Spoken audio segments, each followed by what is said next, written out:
आज हम लोग 5th सेमेस्टर के फर्स्ट पेपर वेस्टर्न एपिस्टेमोलॉजी के अंतर्गत एक समस्या प्रॉब्लम डिस्कस करने जा रहे हैं जो कि प्रॉब्लम ऑफ पर्सनल आइडेंटिटी है, वैयक्तिक अनन्यता की समस्या है। वैयक्तिक अनन्यता की समस्या मूलतः व्यक्ति के पहचान अथवा अस्मिता की समस्या है। और यदि हम इसे साधारण भाषा में कहें तो इस प्रकार से कह सकते हैं कि हमें कैसे इस बात का बोध अथवा ज्ञान होता है कि मैं वही व्यक्ति हूं, अर्थात मेरे व्यक्तित्व में सातत्य है, अनन्यता है, अतीत को वर्तमान से आसानी से संबद्ध किया जा सकता है। और इसी प्रकार से अन्य व्यक्तियों के संदर्भ में यह प्रश्न महत्वपूर्ण हो जाता है कि हम यह कैसे जानेंगे कि यह वही व्यक्ति है। तो व्यक्ति की पहचान अथवा अस्मिता इस प्रकार से वैयक्तिक अनन्यता में महत्वपूर्ण हो जाती है। वैयक्तिक अनन्यता की समस्या में जो केंद्रीय प्रत्यय है वह व्यक्ति का प्रत्यय है, कंसेप्ट ऑफ पर्सन है। व्यक्ति के प्रत्यय को लेकर के पाश्चात्य दर्शन में मुख्य रूपेण दो प्रकार के सिद्धांत प्रचलित हैं और वे सिद्धांत हैं जड़वादी अथवा भौतिकवादी सिद्धांत, और दूसरा सिद्धांत है अध्यात्मवादी अथवा अभौतिकवादी सिद्धांत, materialistic theory and spiritualistic theory. Materialistic theory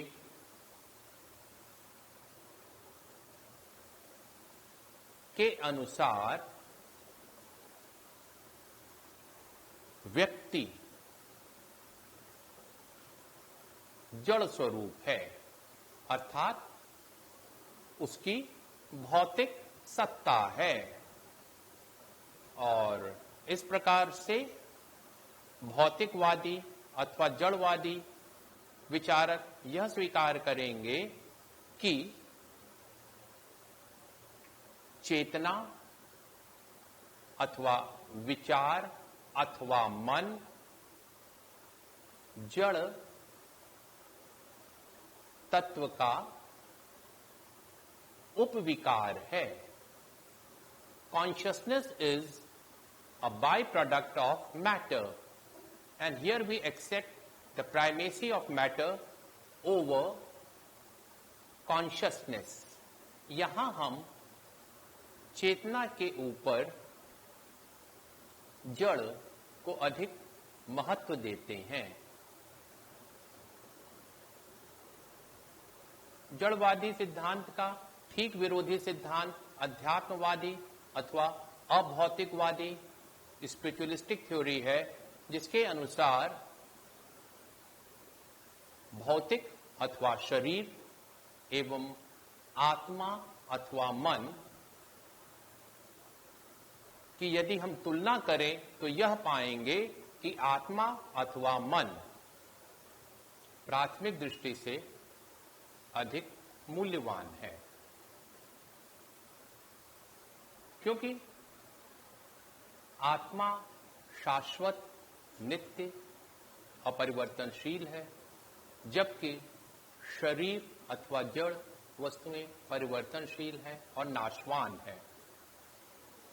Plato, Augustine एवं कुछ अन्य मध्ययुगीन दार्शनिक यह स्वीकार करते हैं कि शरीर आत्मा का बंदी गृह है।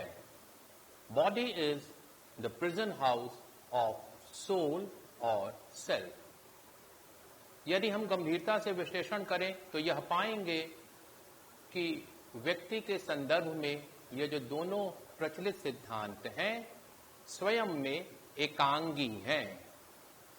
दे आर वन साइडेड और पार्शियल इन नेचर, क्योंकि व्यक्ति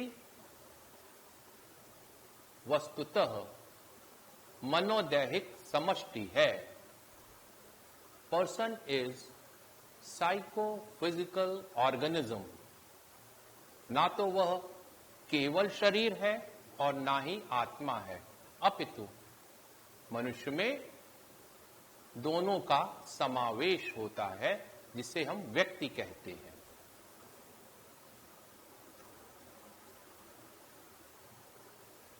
जड़ एवं चेतन भौतिक अथवा आध्यात्मिक आत्म तत्व में समन्वय का सर्वप्रथम प्रयास आधुनिक पाश्चात्य दर्शन में स्पिनोजा के द्वारा किया गया, जिनका बहुचर्चित सिद्धांत डुअल एस्पेक्ट थ्योरी है।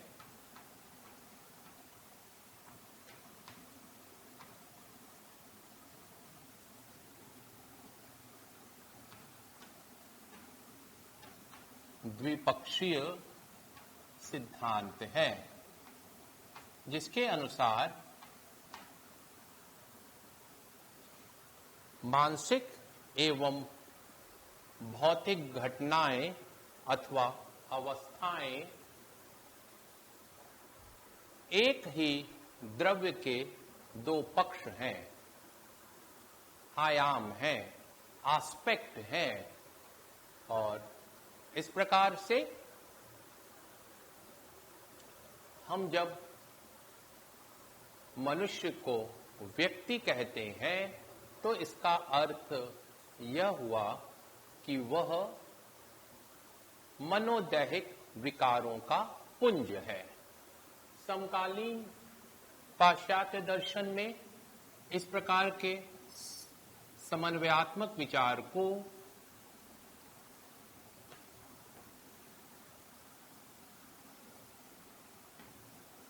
स्ट्रॉसन के प्रिमिटिव पर्सन के कंसेप्ट में पाते हैं।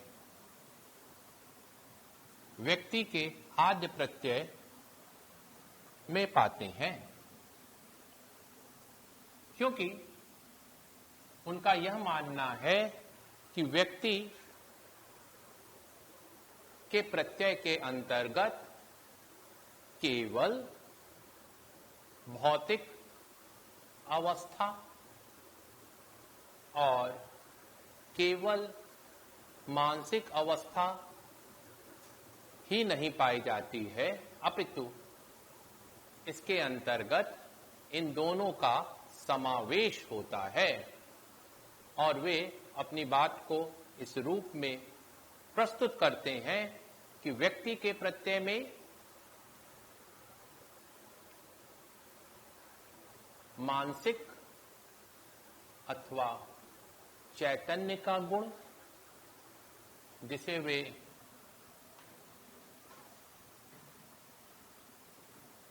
PX कहते हैं, साइकिक स्टेट,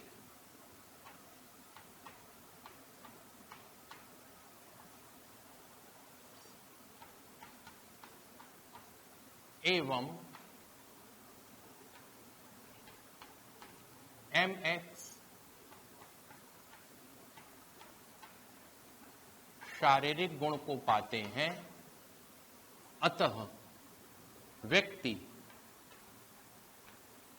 या पर्सन का प्रत्यय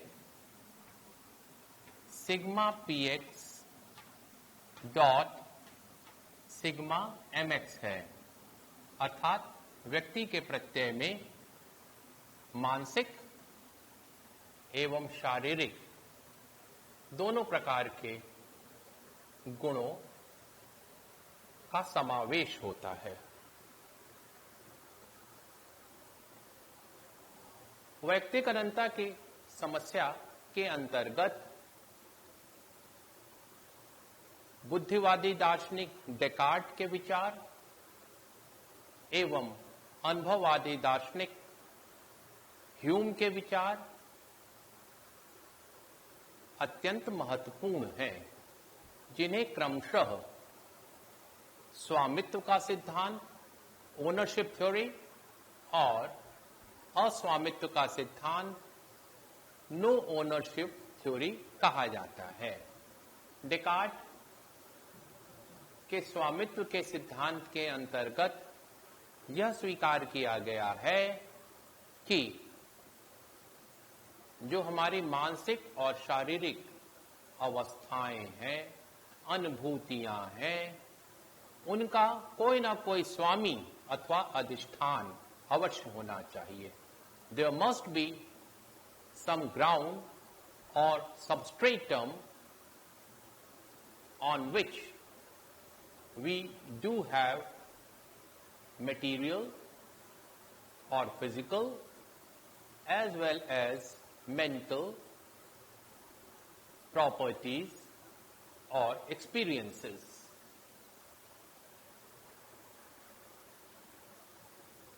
उनका यह मानना है कि संपूर्ण जीवन काल में मैं का अस्तित्व, आई का अस्तित्व सदैव बना रहता है और यही वैयक्तिक अनन्यता या पर्सनल आइडेंटिटी है।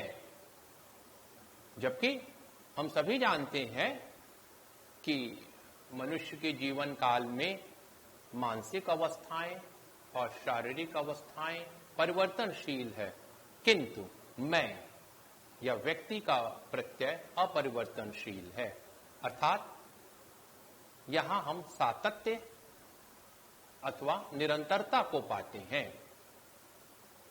हम जैसे यह कहते हैं कि यह मेरा शरीर है अथवा मेरा मन आज बहुत दुखी है, तो यहां पर जो मैं है वह दोनों प्रकार के गुणों का अधिष्ठान अथवा स्वामी हो जाता है। डेकार्ट के तत्वमीमांसी चिंतन में आत्मा के अस्तित्व को असंदिग्ध माना गया है। उसकी स्वयं सिद्ध सत्ता है और जिसे हम डेकार्ट के प्रसिद्ध सिद्धांत मैं सोचता हूं मैं हूं, I think therefore I am, कोजिटो अर्गो सूम के अंतर्गत पाते हैं। अर्थात कोई भी विचार अथवा अनुभव तभी संभव होगा जबकि हम पूर्व में ही विचारकर्ता अथवा अनुभवकर्ता की सत्ता को स्वीकार कर लें। डेकार्ट के स्वामित्व सिद्धांत का खंडन ह्यूम जैसे संशयवादी अनुभववादी दार्शनिक करते हैं और उनके द्वारा प्रतिपादित सिद्धांत को अस्वामित्व का सिद्धांत, नो ओनरशिप थ्योरी कहा जाता है। ह्यूम का यह मानना है कि कोई शाश्वत नित्य आत्म तत्व नहीं होता है, अपितु आत्मा हमारे संवेदनाओं अथवा चेतनाओं का, या दूसरे शब्दों में संस्कारों का प्रवाह मात्र है। Self is nothing but a bundle of fleeting sensations. इस प्रकार का विचार भारतीय दर्शन में अगर हम देखें तो बौद्ध दर्शन में क्षणिकवाद के अंतर्गत नैरात्मवाद का जो सिद्धांत है, जहां पे आत्मा को अनित्य माना गया है, स्कंद रूप माना गया है, तो वहीं ह्यूम के पश्चात विलियम जेम्स के अर्थ क्रियावादी दर्शन में भी आत्मा को परिवर्तनशील माना गया है। Self is nothing but bundle of fleeting sensation, passing stream of consciousness self, ये जेम्स कहते हैं। ह्यूम के अस्वामित्व सिद्धांत के संदर्भ में एक अत्यंत ही महत्वपूर्ण कथन है कि जब भी कभी मैं आत्मा को पकड़ने का प्रयास करता हूं तो प्रत्यक्ष अथवा किसी न किसी संवेदन पे आकर के ठहर जाता हूं, रुक जाता हूं, अर्थात कभी भी शाश्वत आत्म तत्व को नहीं पकड़ पाता हूं। आत्मनिरीक्षण की प्रक्रिया में कभी भी हमें कोई शाश्वत नित्य आत्म तत्व की अनुभूति नहीं होती है। ह्यूम के द्वारा प्रतिपादित अस्वामित्व सिद्धांत के विरुद्ध पाश्चात्य दर्शन में तीखी प्रतिक्रिया हमें प्राप्त होती है। ह्यूम जब यह कहते हैं कि मैं कभी भी आत्म तत्व को नहीं पकड़ पाता हूं, तो प्रश्न यह हो जाता है कि यह मैं कौन है जो आत्म तत्व को अनुभव में पकड़ने की चेष्टा कर रहा है। इस आत्म तत्व अथवा मैं को इस प्रत्यक्ष अथवा अनुभव की प्रक्रिया से अलग होना चाहिए। हम इस तर्क को इस प्रकार से आगे बढ़ा सकते हैं कि जब भी कोई अनुभूति अथवा अनुभव करता होगा, अनुभूति अथवा अनुभव होगी, तो हमें उसके लिए किसी न किसी अनुभूतिकर्ता अथवा अनुभवकर्ता को स्वीकार करना पड़ेगा, क्योंकि बिना अनुभूतिकर्ता के अनुभव की कोई संभावना नहीं होती है।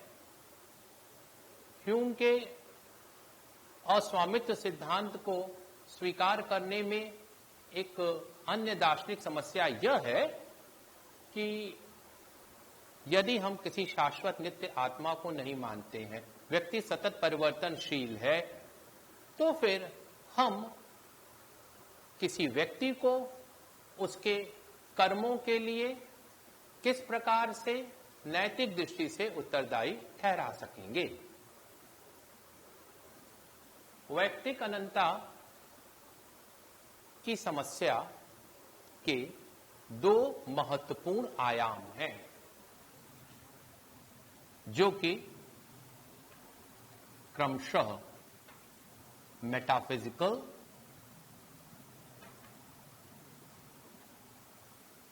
तत्वमीमांसीय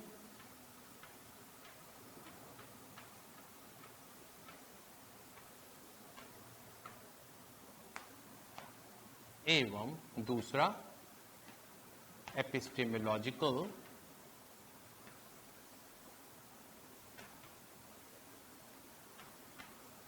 ज्ञान मीमांसीय है।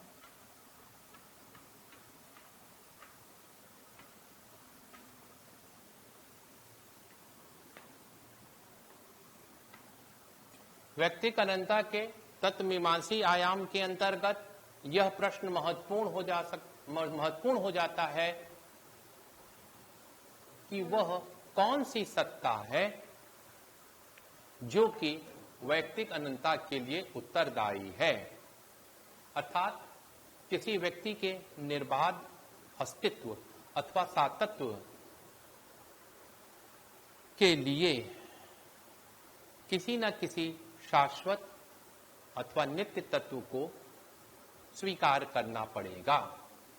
और डेकार्ट की बुद्धिवादी तत्वमीमांसा के अंतर्गत वह शाश्वत नित्य तत्व आत्मा है, और इस आत्मा के बोध अथवा अनुभूति के आधार पर ही हम वैयक्तिक अनन्यता को स्वीकार करते हैं। आत्म तत्व के बोध अथवा अनुभूति के प्रति संशयवादी दृष्टिकोण भी संभव है, जो यह कहेगा कि हमें अपने जीवन में कभी भी किसी शाश्वत नित्य आत्म तत्व की बोध अथवा अनुभूति नहीं होती है। यदि हम कुछ क्षण के लिए स्वीकार कर भी लें कि हमें अपने आत्म तत्व की अनुभूति होती है, अर्थात मैं अपने सातत्य अथवा निरंतरता को अपने जीवन काल में अनुभूत करता हूं, तो भी अन्य व्यक्तियों की व्यक्तिगत अनंतता के संदर्भ में तो यह एक बड़ी समस्या होगी कि कैसे हम दूसरे व्यक्तियों के आत्म तत्व को अनुभूत कर सकते हैं।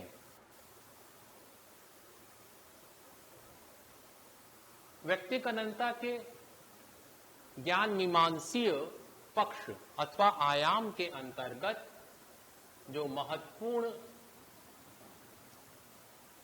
विचार है वह यह है कि हम किस आधार पर, अर्थात किस ज्ञान मीमांसीय निकष अथवा औचित्य के आधार पर वैयक्तिक अनंतता को स्वीकार कर सकते हैं।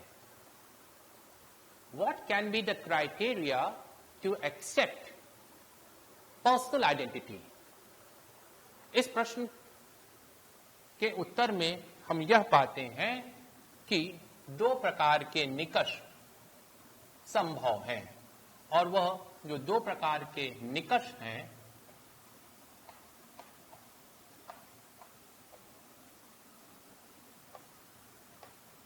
memory as a criterion of personal identity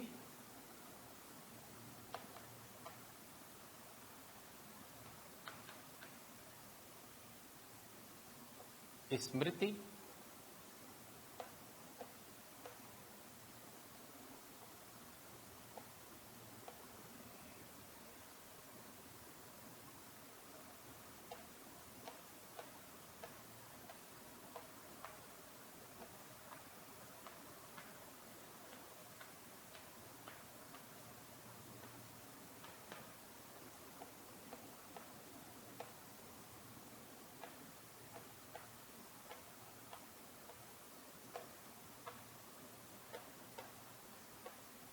और जो दूसरा निकष या क्राइटेरियन होगा वह बॉडीली आइडेंटिटी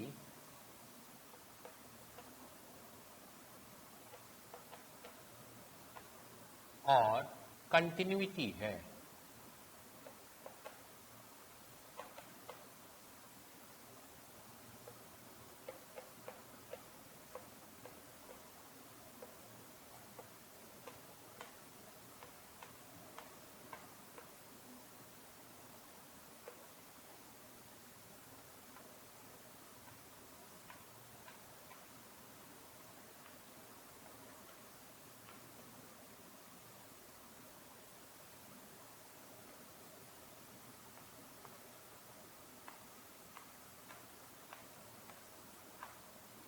शारीरिक अनंतता अथवा निरंतरता, यह दूसरा निकष या क्राइटेरिया होगा। दो व्यक्तियों के संदर्भ में देखते हैं। एक तो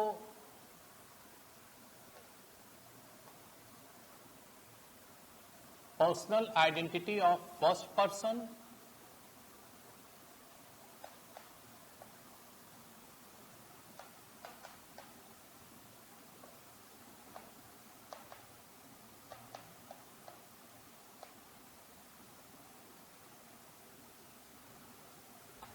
मैं अथवा उत्तम पुरुष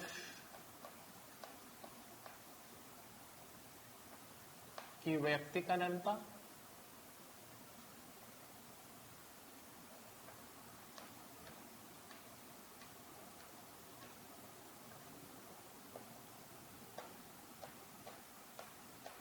और जो दूसरा हो जाएगा, दूसरा होगा personal identity of third person, third person identity.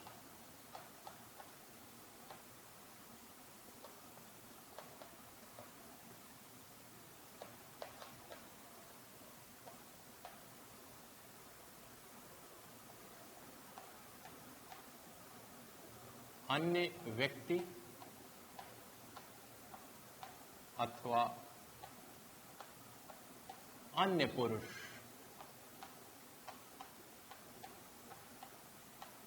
की वैयक्तिक अनन्यता।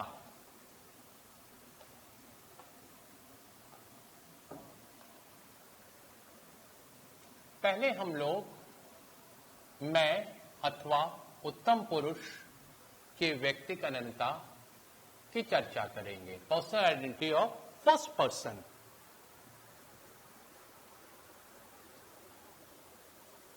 मैं अथवा उत्तम पुरुष की व्यक्तिक अनन्यता को एक उदाहरण के द्वारा समझने का प्रयास करेंगे। कोई व्यक्ति फोटो एल्बम में एक पुराने चित्र को देख करके यह कहता है कि यह चित्र अमुक स्थान पर अमुक वर्ष में खींचा गया मेरा चित्र है।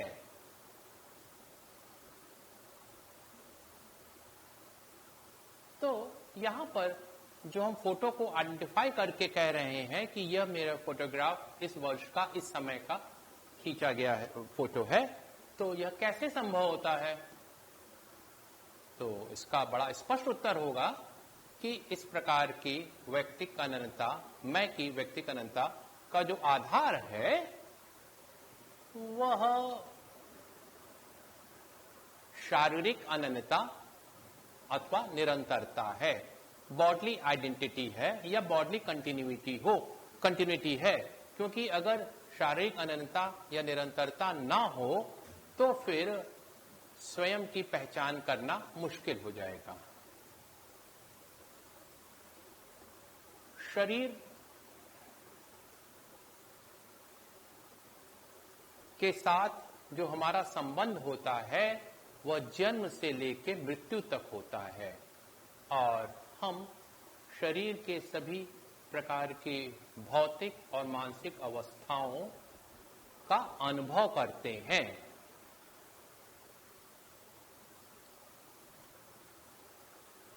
कुछ विचारक ऐसे हैं जो कि शारीरिक अनन्यता अथवा निरंतरता को वैयक्तिक अनन्यता का निकष नहीं स्वीकार करेंगे और इसके अंतर्गत हम अनुभववादी दार्शनिक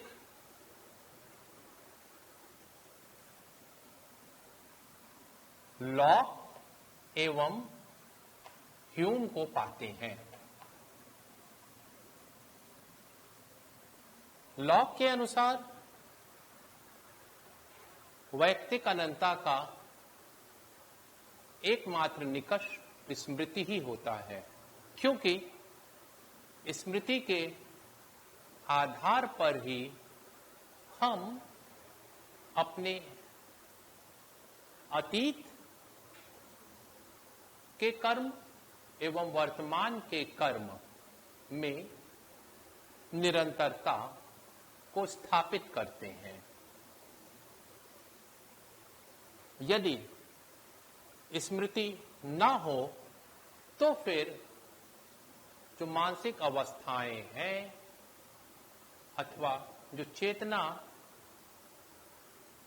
का जो काला प्रवाह है उसमें नित्यता अथवा निरंतरता स्थापित नहीं हो पाएगी।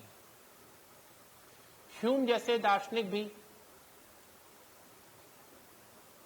स्मृति को ही वैयक्तिक अनन्यता का एक निकष मानेंगे और ह्यूम का इस संदर्भ में महत्वपूर्ण कथन यह है कि वैयक्तिक अनन्यता की खोज अथवा आधार सादृश्यता, सिमिलैरिटी एवं कारणता, कॉजेशन है, और इन दोनों को हम स्वीकार करते हैं। अतः ह्यूम का यह मानना है कि स्मृति वैयक्तिक अनन्यता का केवल निर्धारक तत्व ही नहीं है, अर्थात उसे केवल स्थापित ही नहीं करता है, अपितु स्मृति वैयक्तिक अनन्यता की खोज भी करता है। H.P. Grice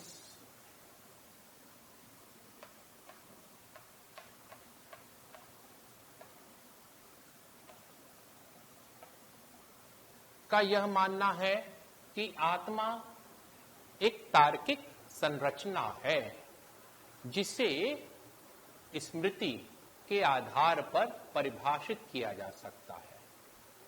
self is a logical structure which can be defined in terms of memory. स्मृति को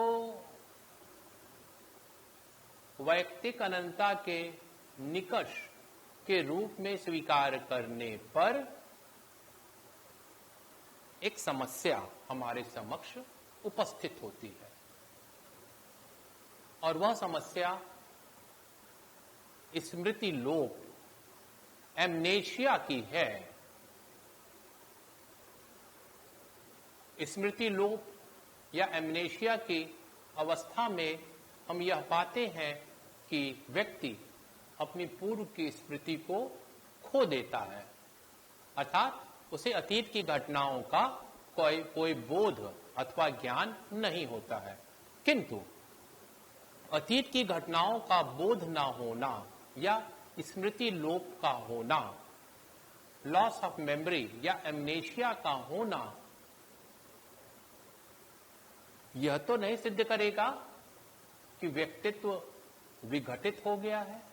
व्यक्तित्व तो है, बस बात यही है कि हम पूर्व की घटनाओं को भी रिकलेक्ट नहीं कर पा रहे हैं।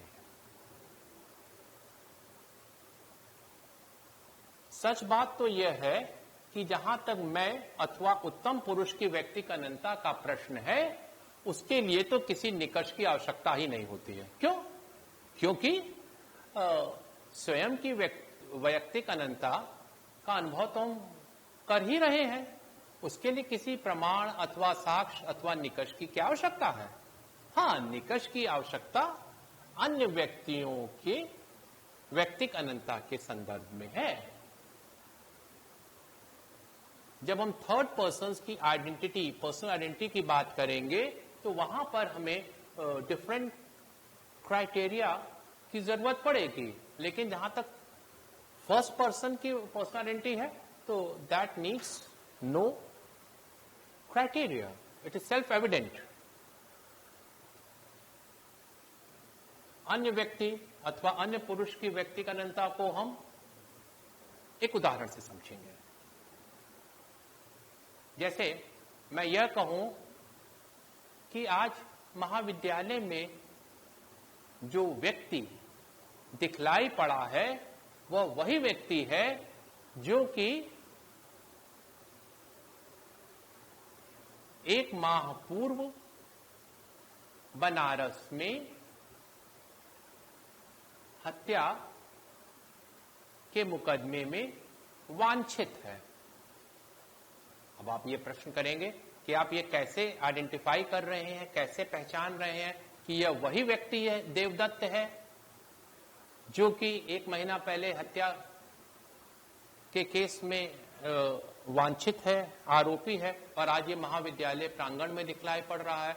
तो इसका साधारण सा उत्तर यह होगा कि उन दोनों में सादृश्यता है, दोनों में शारीरिक समानता है, व्यक्तित्व की समानता है, और व्यक्तित्व की समानता के आधार पर ही हम यह कह रहे हैं कि he is the same person. अगर बॉडली आइडेंटिटी ना होती, व्यक्तित्व की समानता ना होती, पर्सनैलिटी में अगर सिमिलैरिटी ना होती, रिजेम्बलेंस ना हो, तो फिर हम यह कैसे एस्टैब्लिश करेंगे कि he is the same person. अतः अनेक विचारकों का यह मानना है कि वैयक्तिक अनन्यता की एक अनिवार्य पूर्व शर्त सदैव शारीरिक अनन्यता अथवा निरंतरता होती है।